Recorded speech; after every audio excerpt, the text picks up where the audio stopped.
Hey everybody, today I've got the Baritone dulcimer out, and what that is it's just thicker strings, a lot thicker strings, and it's tuned to A on the bass, E in the middle, and A on the melody. Okay, and that is lower than what we're tuned to when we're tuned to DAD on a standard, okay? So, one thing though that's in common is it's called a 1-5-8 tuning, okay? So it's the same distance from each string as it is when you're in DAD. So you can use the same tab to play it. Anything you would normally play,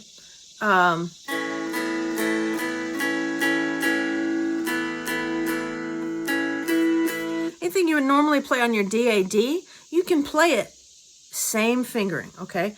However, when you do a lot of heavy strumming,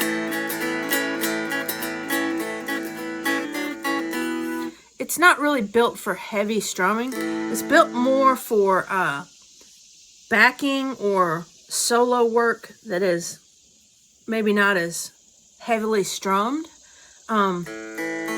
But today, what I want to show you, number one, is that you can play any of your standard dulcimer tunes just using the same fingering. Now, you're in a different key. You're in the key of A when you're playing those D.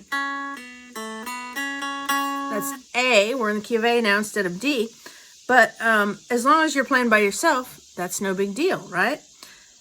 So what if you want to play with other instruments, all right? And you want to do backing, or you want to play in D on this, okay? There's ways to do that, and I'm going to show it to you. The simplest way, there's two really simple ways. One is by using bar chords, and I'm going to show you that here in just a second. And two is by using that magical capo device, okay? So the first thing you can do, if you want to, is just capo at the 3rd fret.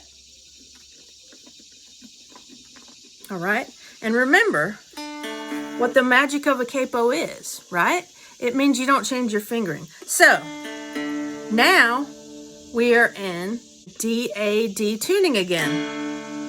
So you can play everything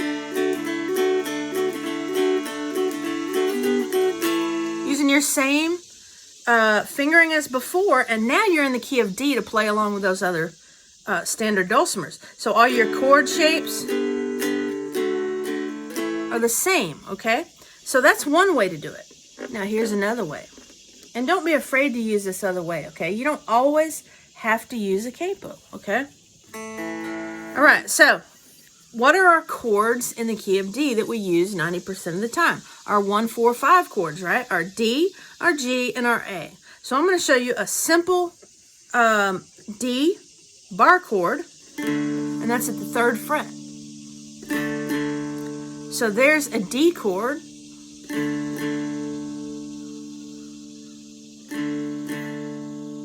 And it's a D chord for the same reason that that's a G chord when we're in standard tuning. So we look at our bass string and we go, well, we're tuned to A, B, C sharp, D. There's our D.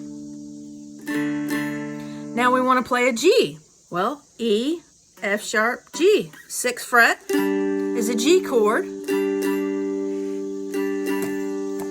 And our A chord is right here, 1 step higher. And that's our octave. See, that puts us back in an A. So if you want to play backup, you could do something like this.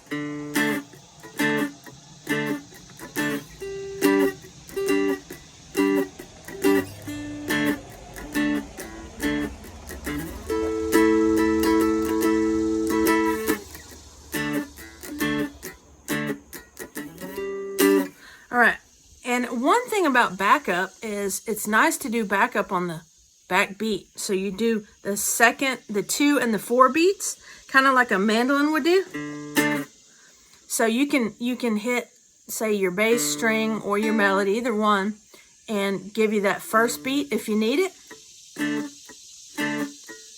But you are muting your strings when you do that, or you can hold it down. But you want to do this kind of a motion where you press down and lift up. Like that. Practice it a little bit. That's just one way of doing it, okay? There's many ways to do it, but if you want to do it in this style, it's really nice to do that 2 and 4 beat because you can really hear it coming out.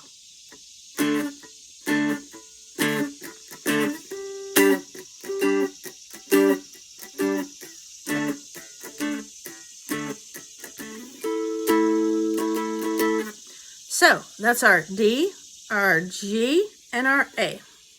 All right, so I hope that gives you a basic understanding of how to use a baritone to play either solo or along with other folks when you're tuned A, E, A.